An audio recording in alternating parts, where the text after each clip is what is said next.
আজকের এই ভিডিওটা অতি গুরুত্বপূর্ণ। দেখা মাত্র প্রত্যেকটা বাংলাদেশী নাগরিক এটা ভিডিওটা শেয়ার করে দিবেন, কারণ আমি যে তথ্যগুলো দিচ্ছি। এবার কি ভারতবর্ষের প্রধানমন্ত্রী নরেন্দ্র মোদীর সঙ্গে সরাসরি বৈঠকে বসতে চলেছেন বাংলাদেশের প্রধান উপদেষ্টা মোহাম্মদ ইউনূস? এই প্রশ্ন উঠেছে কালকে, যখন বাংলাদেশের পক্ষ থেকে ফের একবার ভারতকে সরকারিভাবে অনুরোধ করা হয়েছে এই বৈঠকের জন্য। অর্থাৎ মোহাম্মদ ইউনূস মুখে যতই ভারত বিরোধিতা কথাবার্তা বলুক, আলটিমেটলি বৈঠকের টেবিলে তিনি বসতে চাইছেন ভারতবর্ষের প্রধানমন্ত্রী নরেন্দ্র মোদীর সঙ্গেই। আজকে এই প্রতিবেদন প্রকাশিত হয়েছে ভারতের অন্যতম সংবাদপত্র আনন্দবাজারে।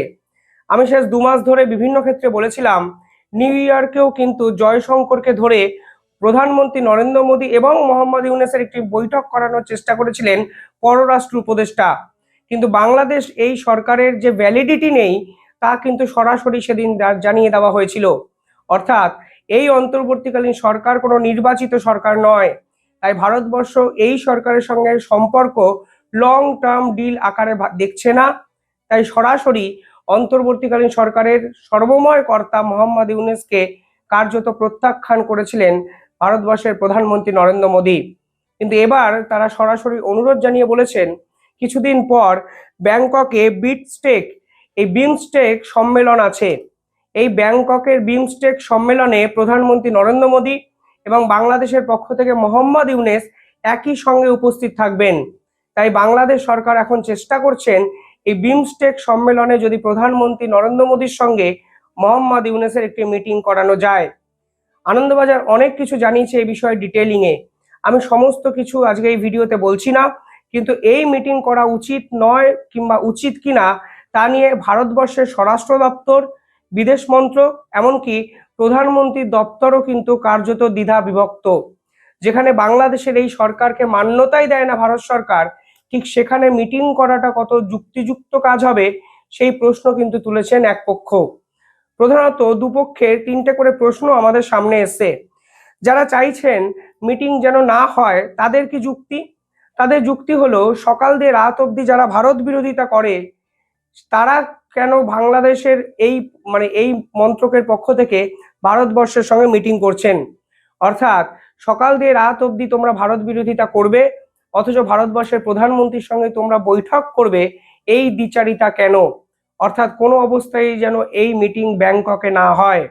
দ্বিতীয় যে কারণ তারা বলছেন যে অবিলম্বে বাংলাদেশকে পাকিস্তানের মতো বয়কট ঘোষণা করে দেওয়া হোক। অর্থাৎ পাকিস্তানের সঙ্গেই আমাদের নামমাত্র কিছু ব্যবসা বাণিজ্য চলে।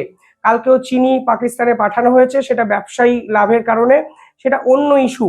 কিন্তু ডিপ্লোম্যাসির স্তরে যদি দেখেন তাহলে দেখবেন সকল জায়গা থেকে পাকিস্তান বিরোধিতা কিন্তু ভারতের এক্সটার্নাল পলিসির অন্যতম একটা পার্ট। সে জাতিসংঘ বলুন কিংবা কোনো সম্মেলন বলুন, পাকিস্তান যে আসলে সন্ত্রাসবাদ একটা দেশ, এই সন্ত্রাসবাদীদের মুখোশ আন্তর্জাতিক স্তরে বারবার খুলে ফেলেছে কিন্তু ভারত সরকার। তার জন্য আজকে গোটা বিশ্ব পাকিস্তানকে নিয়ে ভয়ে ভীত সন্ত্রস্ত। এমনকি প্রধানমন্ত্রী নরেন্দ্র মোদীর ভাষণে উঠে এসছে লাদেন প্রসঙ্গ। তিনি সরাসরি কিছুদিন আগেও বলেছেন লাদেনকে কিন্তু খুঁজে পাওয়া গেছিল পাকিস্তানেই। অর্থাৎ ইউএন ডেজিগনেটেড একাধিক সন্ত্রাসবাদীদের আশ্রয়স্থল হলো পাকিস্তান। তাই পাকিস্তান হলো সন্ত্রাসবাদের এপি সেন্টার। একাধিক বিশ্লেষকরা বলছেন বাংলাদেশকে অবিলম্বে পাকিস্তানের মতো সমগোত্রীয় সন্ত্রাসবাদী এক রাষ্ট্রের স্বীকৃতি দেওয়া হোক এবং ভারতবর্ষ আন্তর্জাতিক স্তরে এই বিষয়টা রেজ করুক। ভারতবর্ষের সেনাপ্রধান সরাসরিভাবে বাংলাদেশকে কিছুদিন আগে সন্ত্রাসবাদ নিয়ে হুঁশিয়ারি দিয়েছিলেন। জয়শঙ্কর সরাসরি বলেছিলেন, আপনারা ঠিক করুন আপনারা কি চান। সকালে উঠে ভারত বিরোধিতা করবেন, কিন্তু দিনের শেষে ভারতের সঙ্গে সম্পর্ক রাখতে চাইবেন, বৈঠক করতে চাইবেন, একসঙ্গে দুটো হতে পারে না। তাই এক পক্ষ এই জয়শঙ্কর এবং সেনাপ্রধানের এই কথাটিকে কার্যত অ্যাকসেপ্ট করতে বলছেন এবং বলা হচ্ছে কোনো অবস্থায় যেন প্রধানমন্ত্রী নরেন্দ্র মোদী মোহাম্মদ ইউনূসের সঙ্গে কোনো মিটিং না করেন। 3 নম্বর কারণ যে কারণে তারা এই মিটিং চাইছেন না, তা হলো, দেখবেন ভারত বিরোধিতা করা এক জিনিস, কিন্তু ভারতকে আন্তর্জাতিক স্তরে মিথ্যুক প্রমাণ করার চেষ্টা কিন্তু অন্য জিনিস। এই বাংলাদেশ সরকার দিনের পর দিন সংখ্যালঘু নির্যাতন নিয়ে ভারত বিরোধিতা করেছেন, শুধু তাই নয়, তারা ভারতকে মিথ্যাবাদী প্রমাণের চেষ্টা করেছেন আন্তর্জাতিক স্তরে। যেখানে ভিডিও, ছবি, ফুটেজ, অন্তত বর্তমানে ইন্টারনেটের যুগে সবকিছু মার্কেটে অ্যাভেলেবেল, ঠিক সেখানে তারা বারংবার করে ভারত বিরোধিতা করে ভারতকে মিথ্যুক প্রমাণের চেষ্টা করেছেন সর্বক্ষেত্রে। অথচ দিনের পর দিন চাল, ডাল, দুধ, গম, চিনি সমস্ত দ্রব্যের সুযোগ সুবিধা কিন্তু বাংলাদেশ সরকার নিয়েছে। অর্থাৎ যারা জিওপলিটিক্যাল রাজনীতি বোঝেন, মানে এই যে পার্টিকুলারলি দ্বিচারিতা, তা যে কখনো একটা দেশের এক্সটার্নাল পলিসির পার্ট হতে পারে না, তা কিন্তু ভারত সরকার বোঝাতে চাইছে এই সময়, এবং এটা বোঝানো উচিত বলেই মনে করছেন এক পক্ষ। কিন্তু যারা চাইছেন এই মিটিং হওয়া উচিত, তারা কি বলছেন আমি দুপক্ষই আপনাদের সামনে রাখছি, আপনারা কমেন্টে জানাবেন ভারতের কি করা উচিত। এবং আপনারা চাইলে আনন্দবাজারের সম্পূর্ণ প্রতিবেদনটা পড়েও দেখতে পারেন। যারা চাইছেন এই মিটিং হোক, তারা কি বলছেন, বলছে এতে ভারত বিরোধিতা বাড়তে পারে, যদি মিটিং না হয় তাহলে ভারত বিরোধিতা নাকি আরো বাড়বে বাংলাদেশে। আমার নির্দিষ্ট কিছু কথা এই সপক্ষে আছে, যে ভারত বিরোধিতা বাড়বে যদি মিটিং না হয়, মিটিং কম করলে ভারত বিরোধিতা কমে যাবে, সেই পার্টিকুলার নিশ্চয়তাটা কোথায়? মনে রাখতে হবে, শেখ হাসিনা যখন মসনদে ছিলেন, ভারত বিরোধিতার জন্ম কিন্তু সে সময় থেকে। এই বাংলাদেশে কিন্তু ভারতীয় পণ্য বয়কটের সমর্থনে মিছিল হয়েছিল, অথচ সে সময় কিন্তু ভারতের পণ্য বয়কট করার ক্ষমতা বাংলাদেশ সরকারের ছিল না, আজকেও নেই। এই সরকারের এস্টাবলিশমেন্টটাই কিন্তু ভারত বিরোধিতা করে। ফলে যে সরকার ভারতের বন্ধু, সেই সরকারের আমলে তৈরি হওয়া একটা আন্দোলন আজ যে মাত্রাতিরিক্ত ভাবে বেড়ে গেছে, এবং তা যে আজ প্রায় দমন করার জায়গাতেই নেই, এটা কিন্তু ভারতকেও বুঝতে হবে। অর্থাৎ ভারতের সঙ্গে মিটিং করলেই যে ভারত বিরোধিতা সম্পূর্ণভাবে কমে যাবে, তা কিন্তু মনে করার একদমই কোনো কারণ নেই। কোথাও না কোথাও এটা মানুষের আবেগের সঙ্গে জড়িয়ে গেছে। মানে সরকারের ভারতের হয়ে কথা বলবে, আর সাধারণ মানুষের আবেগ ভারত বিরোধিতার মানে সাধারণ মানুষ আবেগ ভারত বিরোধিতাকে প্রশ্রয় দেবে, এটাও কিন্তু হতে পারে। কারণ সেভেন সিস্টার্স নিয়ে হুমকি, দম্বুর বাঁধ নিয়ে হুমকি, তিস্তা নিয়ে হুমকি, ফারাক্কা ব্যারেজ নিয়ে হুমকি, ভারতের পতাকা মারিয়ে ফেলা, ভারতকে 4 দিনের মধ্যে কলকাতাকে দখল করে দেওয়ার হুমকি, বিএসএফ এর উপর আক্রমণ, একাধিক অনুপ্রবেশকারীকে ঢুকিয়ে ভারতকে অশান্ত করার হুমকি, সমস্ত কিছু কিন্তু শেষ 6 মাসে বাংলাদেশের পক্ষ থেকে দেখা গেছে।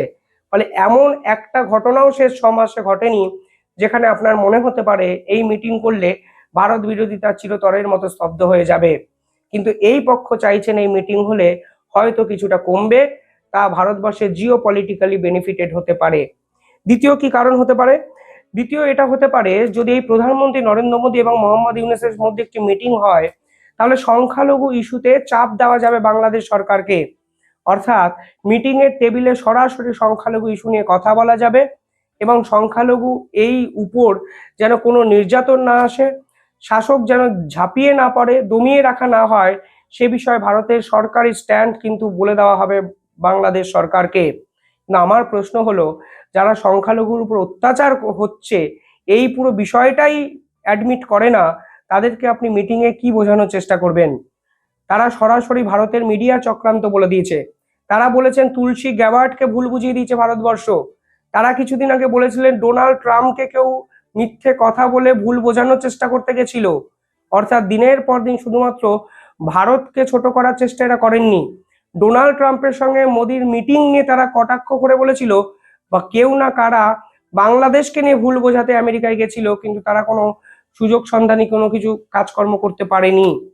অর্থাৎ এই মিটিং হলেই যে চাপ সৃষ্টি করা যাবে, সেই পুরো বিষয়টা নিয়েও কিন্তু অনেকে ধোঁয়াশা থেকে যাচ্ছে, এবং অনেকে প্রশ্ন চিহ্ন তুলবেন এটা কিন্তু মনে হয়।